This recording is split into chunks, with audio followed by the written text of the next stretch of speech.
be really bad. I have to be so, guys. No, you guys, no more. Guys, we're probably gonna be finishing the episode, the season by tomorrow. Today's a long stream, by the way, very long stream today. The stream is just starting today. Will be to make us the funniest TikTok under 10 seconds. And this is the cannon that just happens to shoot a t-shirt. Guys, I have to pee really bad. I'm gonna go pee and then we'll be chilling. That went farther than anticipated. But to understand the convoluted path for how I ended up here, and eventually right here, and who the heck this kid is, we've got to first go back a few months, because that's when I was hanging out with my friend who had an odd request. Explain what it is you're looking for from me. Well, my dream is the world's most powerful t-shirt cannon. A t-shirt cannon that could possibly kill. Now, to be fair, his request sort of did make sense, given he had a college football bowl game named after him, and he didn't want to disappoint the fans. And I didn't want to disappoint a friend, so my first thought was to save myself a lot of time on the design by just shooting a t-shirt from an actual cannon. But to do that, I would need to answer one key question. Just how powerful is a real cannon? And we're about to find out. 6 ounces of black powder behind a t-shirt in an actual Civil War cannon. Let's see what the heck happens. This is science. And while we load that in, let's review the simple mechanics of how a cannon works. Basically, the gunpowder goes here, cannonball goes here. Then you light the gunpowder and it turns into a gas and expands very quickly. And then the gases are like, dude, it's suddenly way too crowded in this small space for us. We gotta get out of here. And because all these walls are way too strong, the best option is down the barrel. And since the ball happens to be in the way, it gets pushed along for the ride with all the escaping gas. They just told me to keep my mouth open. I don't know why. Oh! Guys, Buddha's in jail in RP, so we can't do VR. I'm we have not to wait a sure little the bit. Jimmy Kimmel Bowl is gonna allow me to fire these into the crowd. I might have to pivot. So obviously an actual cannon was way too powerful, but to understand by just how much, it was time for the most on-brand measurement device I know, the watermellometer. It's watermelon time.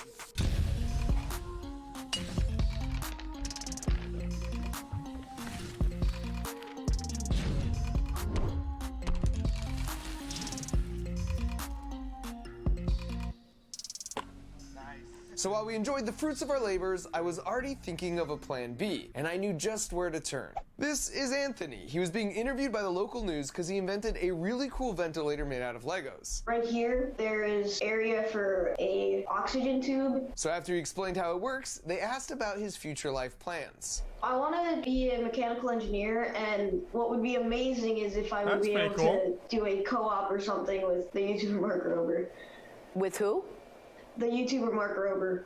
Oh, he's my favorite YouTuber, so yeah, good luck. Well, clearly only one of these three was going to be my future boss, so I tracked him down, and his parents told him one more local news station wanted to talk about his build.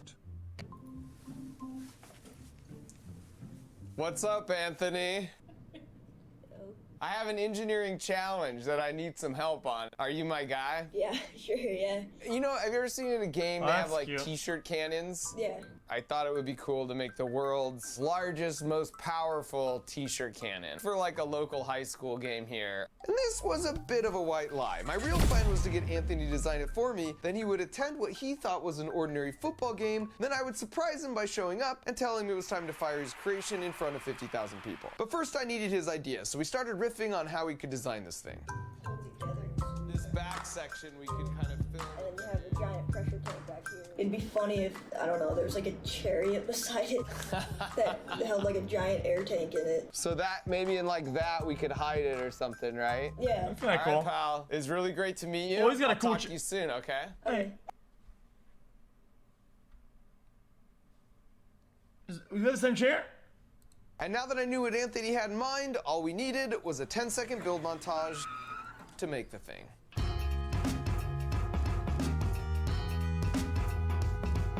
Damn, dude. I would have loved to have a fucking Herm Miller at his age. Time to load the slug. This is about a 3-pound ball of rags. Let's see what happens. This is the first test fire. Here we go. And there wasn't a lot of space at this location, so this first shot was about 1/3 full power. I had a piece of shit wood bag breaker, dude. A scoliosis generator. Oh no, I think we killed the donkey. Now it was up to me to go full sandlot and retrieve this thing. Oh my gosh. Oh yeah. So thankfully, both me and the donkey survived, but it was time to head to a bigger field so we could really test the full capabilities of the cannon. I dare anyone to get in my way. I remember to pull that the photo I showed you of me at the computer. The challenge ahead of us, you have to appreciate that SoFi, where the game was going to be played, is just a massive stadium. So the goal of the game was for Jimmy's sidekick Guillermo to be in the top row, and then Anthony, Jimmy, and I would be down on the field. So this is the correctly scaled shot that we'd have to hit. And since we know the horizontal and vertical measurements to that seat, we placed a drone in the sky at that exact location, and our goal was basically to hit that drone. That seems incredibly far away. I've never built anything that could remotely shoot that far. 3, 2, 1, go! Holy shit, wait, this is actually kind of crazy. That first shot was at about 2/3 full power, and you could see it was well short of the drone and had a trajectory sort of like this. It also presented some other issues. Look at that bag, dude. Oh, did we bust? Oh, we ripped a hole. That's tapeable. And after that, we decided just to give it all the power she had and cross our fingers. This is the Big Mama, 500 PSI, 8 pounds. This is like a real life cannon. Here we go. 3, 2, 1, go! Oh. That's... Yeah, that tape didn't do so hot. And considering our payload weighed 8 pounds, which is basically a gallon of milk, this was a bomb of a shot. But as you can see from the viewpoint of the top seat, it wasn't far enough. Now, I just want to remind you, this is how far a normal wimpy t-shirt can. Look at this, chat. This is me at my chair when I was, I don't know, in high school. Dude, chat, it's the same chair I ended up using whenever I went back home, remember? Dude, that's the scoliosis generator. Holy fuck, dude.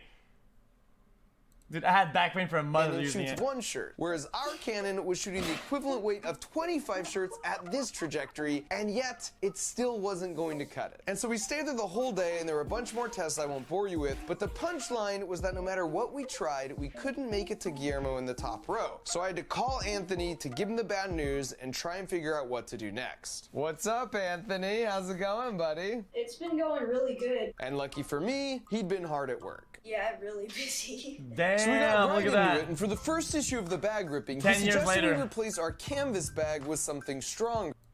Kevlar?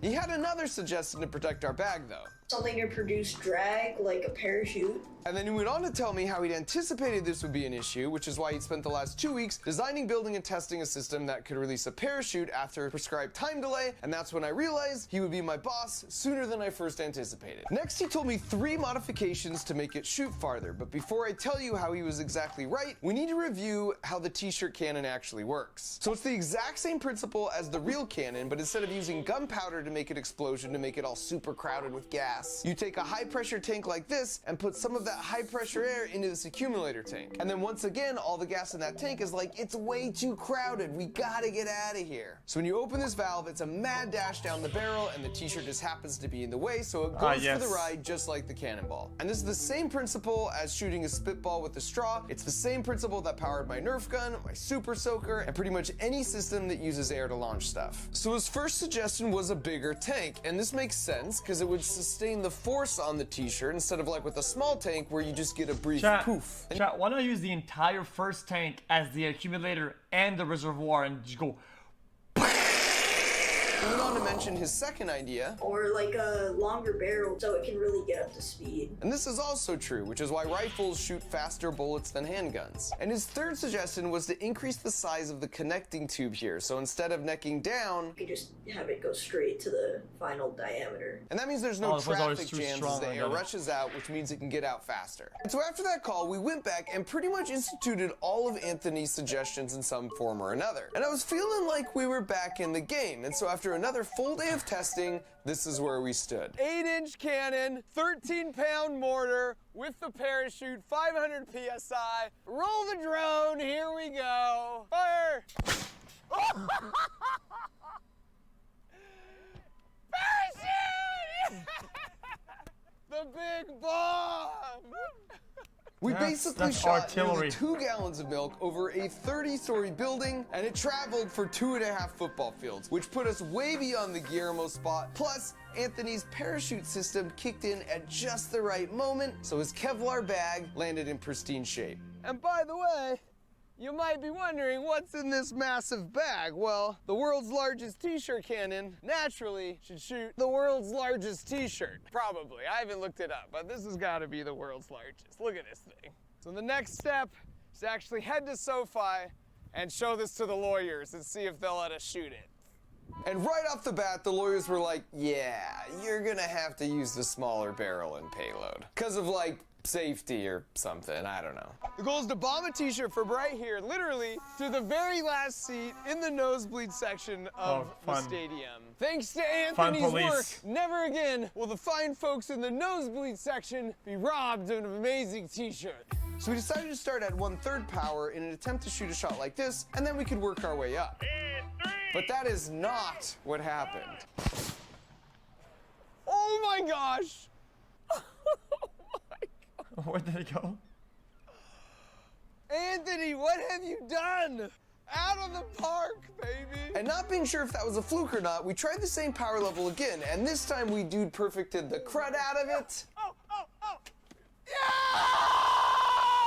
With a bank shot off the roof. The bank shot, baby! And after that, we decided it was prudent to reduce the power further to 1/4 full pressure, which was killing me, because if they would have let us open that to full, based off our previous test, we could have Uncle Rico'd it from this end zone out the stadium and well into the parking lot. But, you know, lawyers. Let's have it! And so this was our third and final shot at that reduced 25% full pressure.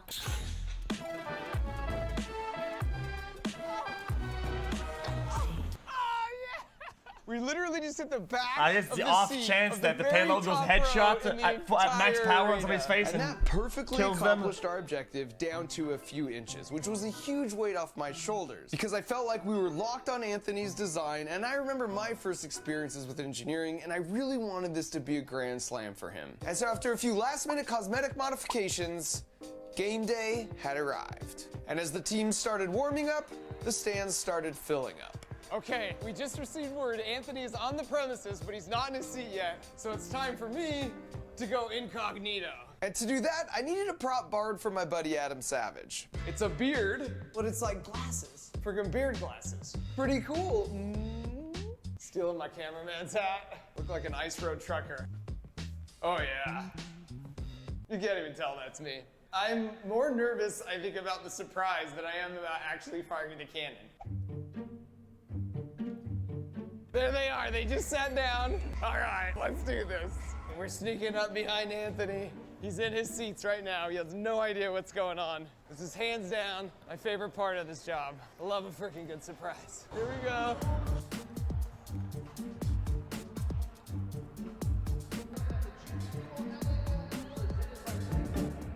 Do you like football? Okay.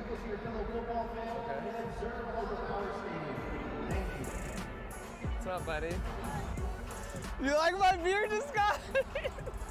I heard you were here, so I decided to come down and say hi. I am... Awesome. Look, I'm shaking just as much. So, I've got to be honest. You know that cannon we've been designing? We designed it for this game.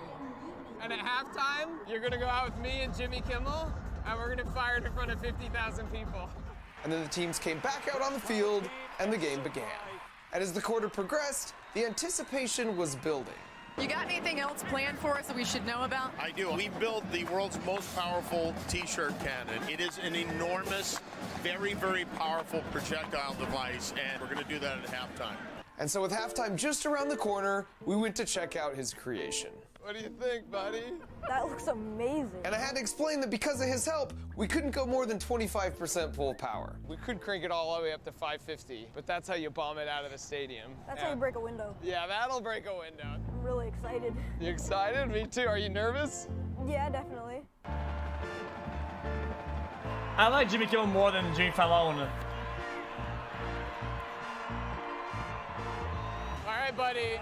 He just feels funnier, more like real than Fallon. 50,000 people watching, okay? Just don't think about that. They're not the same, I don't think. And then it was go time. Mark Rober, who is a former NASA engineer, he built a very powerful t-shirt cannon. You want to show it to us, Mark? Oh, yeah, that's right. With my buddy Anthony. Not by a big margin, though, relax. I just built the thing. You think this is going to work, Anthony? Yeah, I definitely think so, but maybe not. And there's Anthony already qualifying his statements like a true engineer. We do not want to fire it directly into this section. Do not kill anyone, Mark. That would We are one gonna tap be somebody the for first sure. bowl game to put a T-shirt on the moon. Okay, here we go. 3, 2, it's gonna be loud. Cover your ears. 1.